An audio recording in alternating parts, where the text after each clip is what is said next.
जय हिंद बच्चों, कैसे हैं आप सब। तो लास्ट वीडियो में हम लोगों ने डिस्कस किए थे हमारे टाइप्स ऑफ बिल्स, बेसिकली कि हमारे पार्लियामेंट के अंदर कितने टाइप के बिल्स जो हैं वो पास किए जाते हैं। इसमें मेजरली हमने देखा था कि जो ज़्यादा कॉमनली यूज होता है वो होता है ऑर्डिनरी बिल। सेकंड था फिर हमारा मनी बिल, फाइनेंस बिल और कॉन्स्टिट्यूशन अमेंडमेंट बिल। ठीक है, तो हमने 4 टाइप्स के बिल देखे थे लास्ट वीडियो के अंदर। कौन इंट्रोड्यूस कर सकता है, कब इंट्रोड्यूस कर सकता है, कैसे इंट्रोड्यूस होते हैं बिल, वो पूरा प्रोसीजर हमने लास्ट वीडियो के अंदर देख लिया था। आज हम लोग डिस्कस करेंगे एक और इंपॉर्टेंट टॉपिक बच्चों, वो है विटो पावर्स ऑफ प्रेसिडेंट जो दी गई है आर्टिकल 111 में कॉन्स्टिट्यूशन के। ठीक है, अब देखिए पहले तो विटो होता क्या है, विटो पावर क्या होती है बेसिकली वो देख लेते हैं, और फिर ये कब यूज करता है प्रेसिडेंट और कौन कौन से बिल पे कौन कौन सी विटो यूज की जा सकती है वो हम लोग देखेंगे। ठीक है, तो देखिए लास्ट वीडियो मैंने आपको एक प्रोसीजर बताया था कि हमारा कॉन्स्टिट्यूशन के अंदर, जो हमारे पार्लियामेंट के अंदर बिल को पास करने का जो पैसेज है वो क्या है कि पहले वो एक बिल होता है। सपोज करते हैं कि वो बिल पहले लोकसभा में इंट्रोड्यूस हुआ है, तो वो बिल पहले पास भी कहाँ होगा, लोकसभा के अंदर वो बिल पास होगा बेसिकली। अब वो लोकसभा में पास हो गया बिल, अब वो कहाँ चला गया, अब वो राज्यसभा में चला गया बच्चों। ठीक है, बिल लोकसभा में पास हुआ, फिर वो राज्यसभा में चला गया, वो राज्यसभा से भी पास हो गया। सपोज कोई ऑर्डिनरी बिल था, तो दोनों हाउसेज के अंदर सिंपल मेजोरिटी से वो बिल पास हो चुका है, लोकसभा में भी और राज्यसभा में भी। अब वो बिल कहाँ जाएगा बच्चों, यहाँ से पास होने के बाद प्रेसिडेंट के पास। ठीक है, हम जानते हैं कि अब वो बिल जाएगा किसके पास, प्रेसिडेंट के पास। अब देखिए किसी भी बिल को लेकर प्रेसिडेंट के पास क्या क्या पावर्स होती है। जैसे सपोज करते हैं कोई जो बिल पास किया गया, बेसिकली सबसे इजी ऑप्शन तो प्रेसिडेंट के लिए ये होता है कि प्रेसिडेंट उस बिल के ऊपर अपने क्या प्रोवाइड कर दे, असेंट प्रोवाइड कर दे। असेंट यानी कि वो साइन कर दे। अब जैसे ही वो साइन करेंगे तो ये जो बिल होगा वो किस में कन्वर्ट हो जाएगा, एक्ट में कन्वर्ट हो जाएगा बेसिकली। ठीक है, ये बिल किस में कन्वर्ट हो जाएगा, एक्ट के अंदर। ये सबसे सिंपल चीज होगी बेसिकली। लेकिन और भी तो कुछ ऐसे एक्शंस हैं जो हमारा प्रेसिडेंट ले सकता है। क्या जरूरी है वो साइन ही करेंगे? जैसे फॉर एग्जांपल वो उस बिल को रिजेक्ट भी तो कर सकते हैं। ठीक है, उस बिल को रिजेक्ट कर दे, वो उस बिल के अंदर कोई अमेंडमेंट प्रपोज कर दे, अमेंडमेंट की इसमें ये चेंज करके ले आओ बेसिकली। या फिर वो उस बिल के ऊपर कोई एक्शन ही ना ले, नो एक्शन। ये भी तो किया जा सकता है बच्चों, आप समझ रहे हैं ना मेरी बात को। ध्यान से देखेंगे, कोई बिल है पहले लोकसभा में पास हुआ, फिर राज्यसभा में पास हुआ, अब वो बिल प्रेसिडेंट के पास। तो प्रेसिडेंट के पास ये 4 ऑप्शंस होते हैं बच्चों बेसिकली। वो उसके ऊपर अपनी असेंट दे दे तो वो एक्ट में कन्वर्ट हो जाएगा। हो सकता है वो उस बिल को बच्चों रिजेक्ट कर दे उसको, या उसके अंदर कोई अमेंडमेंट प्रपोज कर दे, या उसके ऊपर कोई एक्शन ही ना ले। अब ये जो पावर्स है ना बेसिकली प्रेसिडेंट की, ये जो पावर्स होती है बिल के ऊपर कोई भी एक्शन लेने वाली, चाहे वो असेंट वाली पावर हो या वो इनमें से कोई पावर हो, इन पावर्स को बच्चों कहा जाता है विटो पावर्स ऑफ प्रेसिडेंट। ये जो है ना, ये जो पावर्स है प्रेसिडेंट की, इनको कहा जाता है veto powers of president basically, जो प्रेसिडेंट बिल के ऊपर अप्लाई करते हैं। Veto powers of president, is it clear? So अब मेन बात ये है कि कितने टाइप की विटो होती है, उनके नाम क्या क्या होते हैं, और फिर कौन सी विटो को कौन से बिल के ऊपर अप्लाई किया जा सकता है, ये देखना जरूरी होता है बेसिकली। ठीक है, चलिए जी हम देखते हैं। सबसे पहले जो टाइप्स ऑफ विटो में हमारी जो सबसे पहले विटो आती है बच्चों, वो है एब्सोल्यूट विटो। एब्सोल्यूट सबसे पहली जो विटो होती है उसको कहा जाता है absolute veto. Now what is absolute veto और कौन से बिल के ऊपर ये अप्लाई होती है, अब हम वो देखेंगे। ठीक है, तो फिर से वो एग्जांपल लेते हैं। सपोज कोई बिल है और उस बिल को पहले लोकसभा में पास कर लिया गया है, फिर उसको राज्यसभा में पास कर लिया गया। अब वो बिल है किसके पास, पहुंच गया है प्रेसिडेंट के पास। अब प्रेसिडेंट ने उस बिल के ऊपर अपनी असेंट ना देते हुए बच्चों उस बिल को क्या कर दिया, रिजेक्ट कर दिया। उस बिल को रिजेक्ट कर दिया, कहा कि नहीं ये बिल पास नहीं होगा, या पास तो हो चुका था सॉरी, ये बिल इंप्लीमेंट नहीं होगा। क्योंकि हम जानते ही हैं जब तक किसी बिल के ऊपर प्रेसिडेंट के सिग्नेचर नहीं होते हैं तो वो बिल इंप्लीमेंट नहीं होता है बच्चों बेसिकली। ठीक है, सो ये जो रिजेक्ट करने की पावर होती है ना बच्चों, ये जो रिजेक्ट करने की पावर है प्रेसिडेंट की, इसको कहा जाता है एब्सोल्यूट विटो। क्या कहा जाता है इसको, एब्सोल्यूट विटो। ध्यान रखेंगे भाई इस बात को। ठीक है, प्रेसिडेंट की ये जो रिजेक्ट करने की पावर होती है इसको क्या कहा जाता है, एब्सोल्यूट विटो। अब कौन कौन से बिल के ऊपर एब्सोल्यूट विटो अप्लाई होती है बच्चों वो देखेंगे। अच्छा हाँ, उससे पहले एक बात ये ध्यान रखेंगे कि ये जो एब्सोल्यूट विटो है ना, it is not in the discretion of president. Not in discretion of president, इसका मतलब ये होता है कि इस विटो पावर को प्रेसिडेंट अपनी मर्जी से यूज नहीं कर सकते हैं। इस एब्सोल्यूट विटो को प्रेसिडेंट अपनी मर्जी से यूज नहीं कर सकते हैं। एब्सोल्यूट विटो को प्रेसिडेंट यूज कर सकते हैं on advice of council of ministers. जो हमारा सेंट्रल काउंसिल ऑफ मिनिस्टर्स होगा, उनकी एडवाइस पर ही एब्सोल्यूट विटो को यूज किया जा सकता है। तो यहां से हमें एक बात पता लग जाती है कि एब्सोल्यूट विटो की कोई बहुत ज्यादा वैल्यू नहीं है, बिकॉज बिल जो है वो पास होगा। ये जो बिल है ये हमारे काउंसिल ऑफ मिनिस्टर ही तो लेकर आती है। ठीक है, उन्हीं का बिल पास होता है। हाँ, ऐसा कभी भी हो सकता है कि कोई प्राइवेट मेंबर का बिल हो, प्राइवेट मेंबर का बिल वो हो सकता है पास हो जाए भाई, बाई चांस मान लीजिए लोकसभा में भी हो जाए, राज्यसभा में भी हो जाए प्राइवेट मेंबर का बिल, और वो प्राइवेट मेंबर हो सकता है ओपोजिशन से हो basically. Who is a private member? एक ऐसा एमपी जो मिनिस्टर नहीं होता है उसको प्राइवेट मेंबर कहा जाता है, और वो एमपी जिसके पास कोई ना कोई मिनिस्ट्री होती है उसको पब्लिक मेंबर कहा जाता है बेसिकली, ठीक है। सो इस बिल को, इस वीटो को प्राइवेट मेंबर के बिल को पास होने से रोकने के लिए यूज किया जा सकता है basically, that is absolute veto को। अदरवाइज एब्सोल्यूट वीटो प्रेसिडेंट अपनी मर्जी से यूज नहीं कर सकते हैं, इसको काउंसिल ऑफ मिनिस्टर के कहने पर ही यूज किया जा सकता है। अब यहां मेन बात आती है कि सर कौन कौन से बिल के ऊपर हम इसको यूज कर सकते हैं बेसिकली, कौन कौन से बिल के ऊपर हम एब्सोल्यूट वीटो को यूज कर सकते हैं। सो ध्यान रखेंगे बच्चों, there are 3 types of bills जिनके ऊपर हम एब्सोल्यूट वीटो को यूज कर सकते हैं। सबसे पहले आता है ऑर्डिनरी बिल, इसके ऊपर प्रेसिडेंट एब्सोल्यूट वीटो को यूज कर सकते हैं, बट नहीं करेंगे, ठीक है, आपको जानते हैं क्योंकि प्रेसिडेंट की डिस्क्रिप्शन में नहीं है। दूसरा है मनी बिल, मनी बिल के ऊपर इसको यूज किया जा सकता है। अब मनी बिल तो खुद प्रेसिडेंट के रिकमेंडेशन से ही आता है, तो क्यों उसके ऊपर यूज करेंगे। और थर्ड है बच्चों फाइनेंस बिल, फाइनेंस बिल, इसके ऊपर यूज किया जा सकता है एब्सोल्यूट वीटो को।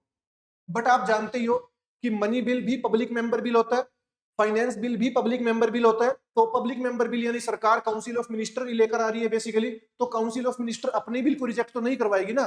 तो बचता है केस कौन सा, ऑर्डिनरी बिल का।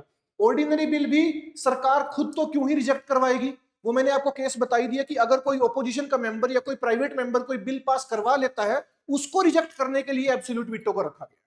Is it clear? सो ध्यान रखना, इन 3 बिल्स के ऊपर इसको अप्लाई किया जा सकता है, लेकिन राष्ट्रपति एब्सोल्यूट वीटो को अपनी मर्जी से अप्लाई नहीं कर सकते हैं, काउंसिल ऑफ मिनिस्टर्स के कहने पर ही अप्लाई कर सकते हैं एब्सोल्यूट वीटो को। It is not in the description of president basically. Is it clear? चलिए जी, अब आगे देखते हैं। ये थी पहली वीटो हमारी जिसमें रिजेक्ट करने की पावर है भाई, ये ध्यान रखेंगे, ठीक है। जिसमें रिजेक्ट करने की पावर है उसको एब्सोल्यूट वीटो कहा जाता है, absolute veto. Is it clear? चलिए जी नेक्स्ट देखो बच्चों, सेकंड जो विट्टो पावर है हमारे प्रेसिडेंट के पास वो है सस्पेंसिव विट्टो, दैट इज सस्पेंसिव विट्टो। अब इसको भी ध्यान से समझेंगे इस केस को बच्चों कि क्या होती है सस्पेंसिव विट्टो बेसिकली, ठीक है, ध्यान से देखेंगे। अब देखिए फिर से वही एग्जांपल लेते हैं कि कोई बिल है, उसको हमने पहले कहां पास करवा लिया, लोकसभा में, फिर वो बिल कहां पास हो गया, राज्यसभा में, और अब वो बिल किसके पास है, राष्ट्रपति के पास है, असेंट के लिए गया था। लेकिन राष्ट्रपति ने ना तो उसको असेंट दी, ना तो उसको रिजेक्ट किया, उसके अंदर कोई ना कोई अमेंडमेंट प्रपोज कर दी। वैसे इसको ऐसे नहीं कहा जाता, यूं कहा जाता है कि प्रेसिडेंट ने उसको रिकंसीडरेशन के लिए भेज दिया।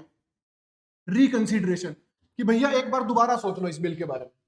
प्रेसिडेंट ने क्या किया, उसके ऊपर बेसिकली अपनी असेंट नहीं दी, ना ही उसको रिजेक्ट किया, उस बिल को एक बार दोबारा वापस भेज दिया लोकसभा और राज्यसभा के लिए, बेसिकली लोकसभा के अंदर जहां से वो बिल स्टार्ट हुआ था, कि इस बिल के ऊपर एक बार दोबारा विचार कर लिया जाए। इसको बोलते हैं रिकंसीडरेशन के लिए भेजना, ठीक है।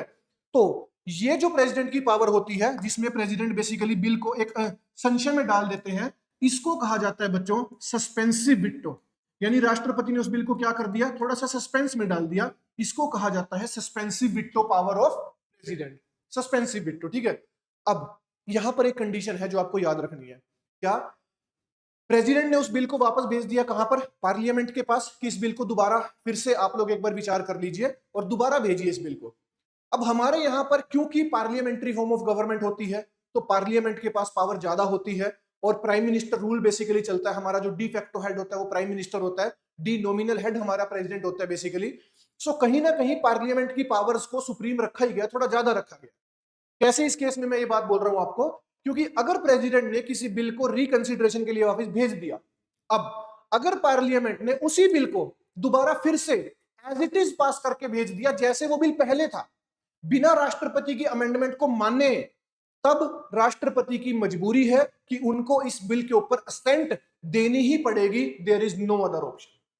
मैं रिपीट कर रहा हूं फिर से बात को, अगर हमारे प्रेसिडेंट साहब ने किसी बिल को वापस भेज दिया कि इसके ऊपर दोबारा विचार कर लीजिए, लेकिन हमारी जो पार्लियामेंट थी उसने उस बिल को दोबारा एज इट इज पास करके भेज दिया जैसे वो पहले था, अब राष्ट्रपति को उस बिल के ऊपर असेंट देनी ही देनी पड़ेगी, there is no other option.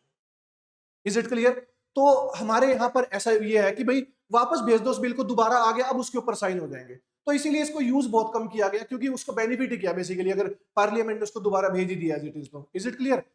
चलो यहाँ पर ये ध्यान रखेंगे कि सस्पेंसिव वीटो क्या है। बेसिकली सस्पेंसिव वीटो होती है जहां पर राष्ट्रपति किसी बिल को सस्पेंस में डाल देते हैं कि भैया इस बिल के ऊपर दोबारा विचार कर लीजिए। अब देखिए, अब सवाल ये आता है कि सर सस्पेंसिव वीटो को किस किस बिल के ऊपर अप्लाई कर सकते हैं। तो ध्यान रखेंगे, सस्पेंसिव वीटो को अप्लाई कर सकते हैं ऑर्डिनरी बिल के ऊपर, प्रेसिडेंट साहब हमारे ऑर्डिनरी बिल के ऊपर, और दूसरा है फाइनेंस बिल के ऊपर, finance bill. Is it clear? So money bill के केस में सस्पेंस में नहीं डाला जा सकता, उसको रिकंसिडरेशन के लिए नहीं भेजा जा सकता, ना ही कॉन्स्टिट्यूशन अमेंडमेंट बिल के केस में रिकंसिडरेशन के लिए भेजा जा सकता है। Is it clear? सो अब तक हमने ये पढ़ा कि एब्सोल्यूट वीटो को प्रेसिडेंट 3 टाइप के बिल्स पे अप्लाई कर सकते हैं, ऑर्डिनरी बिल, मनी बिल और फाइनेंस बिल। सस्पेंसिव वीटो को प्रेसिडेंट 2 टाइप के बिल पे अप्लाई कर सकते हैं, ऑर्डिनरी बिल और finance bill. Is it clear now कि what is suspensive veto? Suspensive veto का बस वो क्लोज याद रखना कि अगर पार्लियामेंट रीसेंड कर देता है बिल को एज इट इज, बिना प्रेसिडेंट की अमेंडमेंट को माने, तो प्रेसिडेंट को असेंट देनी पड़ेगी अपनी उसके ऊपर। ठीक है जी, चलिए अब नेक्स्ट देखते हैं। नेक्स्ट जो वीटो पावर है बच्चों प्रेसिडेंट की, उसको कहा जाता है, देखिए उसको कहा जाता है पॉकेट वीटो। पॉकेट वीटो, मैं आपको एक एग्जांपल देता हूं। जैसे ना यूएस में पता है क्या है कि यूएसए में क्या, अगर वहां की पार्लियामेंट ने किसी बिल को बेसिकली पास करके भेज दिया ना राष्ट्रपति के पास, तो वहां के राष्ट्रपति के पास 10 दिन का टाइम होता है कि उनको 10 दिन के अंदर कोई ना कोई एक्शन लेना होता है। लेकिन हमारे यहां पर अगर किसी बिल को, जो बिल है उसको पास करके, मान लीजिए उसको लोकसभा ने पास कर दिया है, उसको राज्यसभा ने पास कर दिया है, और अब वो बिल प्रेसिडेंट के पास है, तो इसके ऊपर कोई भी एक्शन लेने के लिए there is no time limit. कोई टाइम लिमिट स्पेसिफाइड नहीं है कि हाँ राष्ट्रपति को 10 दिन में, 15 दिन में, महीने में कोई एक्शन लेना ही लेना है, ऐसी कोई टाइम लिमिट स्पेसिफाइड नहीं है बेसिकली। ठीक है, तो अब अगर प्रेसिडेंट किसी बिल के ऊपर कोई एक्शन नहीं लेते हैं और उस बिल को अपने पास रख लेते हैं, यानी कि ना रिजेक्ट कर रहे, ना उसको असेंट दे रहे हैं, ना ही उसके ऊपर अमेंडमेंट प्रपोज कर रहे हैं, वो बिल प्रेसिडेंट की टेबल पे पड़ा हुआ है एज इट इज, और कोई टाइम लिमिट नहीं है। अगर राष्ट्रपति का कार्यकाल 4 साल का बचा है तो 4 साल तक उसको रख सकते हैं बेसिकली बिल को। ये जो वीटो पावर होती है जिसमें प्रेसिडेंट कोई एक्शन नहीं लेते हैं, नो एक्शन, इस वीटो पावर को बच्चों कहा जाता है पॉकेट वीटो। क्या बोलते हैं इसको? Pocket veto. Is it clear? So ध्यान रखेंगे इस बात को, एक ऐसा बिल जिसके ऊपर राष्ट्रपति ने कोई एक्शन नहीं लिया, ना उसको अप्लाई किया, ना उसको असेंट दी, ना रिजेक्ट किया, ना अमेंडमेंट प्रपोज की, टेबल के ऊपर पड़ा हुआ बिल एज इट इज, इसको कहा जाता है पॉकेट वीटो। ठीक है, अब पॉकेट वीटो कौन कौन से बिल्स के ऊपर अप्लाई होती है? तो फिर से वही ध्यान रखेंगे भाई, ये भी 2 तरह के बिल के ऊपर अप्लाई होती है। एक तो ऑर्डिनरी बिल हमारा, ठीक है, ऑर्डिनरी बिल, और सेकंड है finance bill, finance bill. Is it clear? ये 2 टाइप के बिल होते हैं बच्चों जिनके ऊपर इसको अप्लाई किया जा सकता है। ध्यान रखना भाई इस बात को, ठीक है। तो इसको कहा जाता है पॉकेट विट्टो बेसिकली, ठीक है। हाँ, बस याद रखने वाली बात ये है, अब देखिए ये 3 तरह की विट्टो पावर पढ़ी हमने, एब्सोल्यूट विट्टो, सस्पेंसिव विट्टो और पॉकेट विट्टो। इनमें से भी जो प्रेसिडेंट की अपनी डिस्क्रिशन में है, जिसको प्रेसिडेंट अपनी मर्जी से अप्लाई कर सकते हैं, वो है ये बाद वाली 2, that is suspensive veto and pocket veto. Absolute veto president की अपनी डिस्क्रिशन में नहीं होती है, इस पॉइंट को याद रखिएगा भाई, ठीक है। एब्सोल्यूट विट्टो को वो काउंसिल ऑफ मिनिस्टर के कहने पर ही अप्लाई कर सकते हैं। तो एक्चुअल में जो विट्टो पावर राष्ट्रपति के पास खुद के पास है वो 2 ही है, that is suspensive veto and pocket veto, ठीक है। अब कुछ एक्स्ट्रा फैक्ट्स मैं आपको बताता हूं इससे रिलेटेड। एक तो ये ध्यान रखिएगा कि हमारा जो कॉन्स्टिट्यूशन अमेंडमेंट बिल होता है, 24th कॉन्स्टिट्यूशन अमेंडमेंट एक्ट हुआ था 1971 में, इंदिरा गांधी गवर्नमेंट ने किया था। उसके बाद ये कंपलसरी कर दिया गया था कि कॉन्स्टिट्यूशन अमेंडमेंट बिल के ऊपर राष्ट्रपति को अपनी असेंट देनी ही देनी होगी। याद रखेंगे, कॉन्स्टिट्यूशन अमेंडमेंट बिल के केस में प्रेसिडेंट हैज नो विट्टो पावर्स, उनको अपनी असेंट देनी पड़ेगी। किस अमेंडमेंट से हुआ? 24th कॉन्स्टिट्यूशन अमेंडमेंट एक्ट 1971 से हुआ है, ठीक है।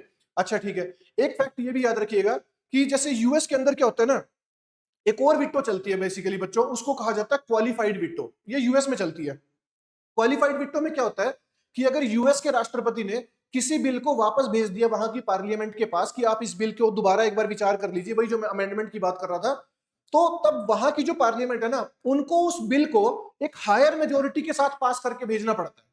बात समझ में आई है? अगर उन्होंने बिल को वापस भेज दिया राष्ट्रपति ने, तो वहां के पार्लियामेंट को उस बिल को एक हायर मेजोरिटी, मतलब अगर पहले वो सिंपल मेजोरिटी से पास हुआ था, तो अब की बार उस बिल को स्पेशल मेजोरिटी से पास करके भेजना पड़ेगा, तब वहां का राष्ट्रपति असेंट देगा। उसको कहा जाता है क्वालिफाइड विट्टो। हमारे यहाँ क्वालिफाइड विट्टो नहीं है, हमारे यहाँ सस्पेंसिव विटो है कि राष्ट्रपति एक बार किसी बिल को वापस भेज सकते हैं, लेकिन अगर उस बिल के ऊपर पार्लियामेंट ने उस बिल को दोबारा एज इट इज पास करके भेज दिया तो तब हमारे राष्ट्रपति को साइन करने ही करने होंगे, तब उनके पास कोई ऑप्शन नहीं है, कोई विटो पावर अवेलेबल नहीं है। Is it clear? So this was all about veto powers of president. I hope so कि टॉपिक आप लोगों को समझ में आ गया होगा। फिर भी इससे रिलेटेड कुछ चीजें बचेगी तो हम नेक्स्ट वीडियो में कवर करेंगे बेसिकली। तो तैयारी करते रहिए, एग्जाम्स के साथ बने रहिए बच्चों। इसी के साथ आज की वीडियो को खत्म करते हैं। जय हिंद, जय भारत।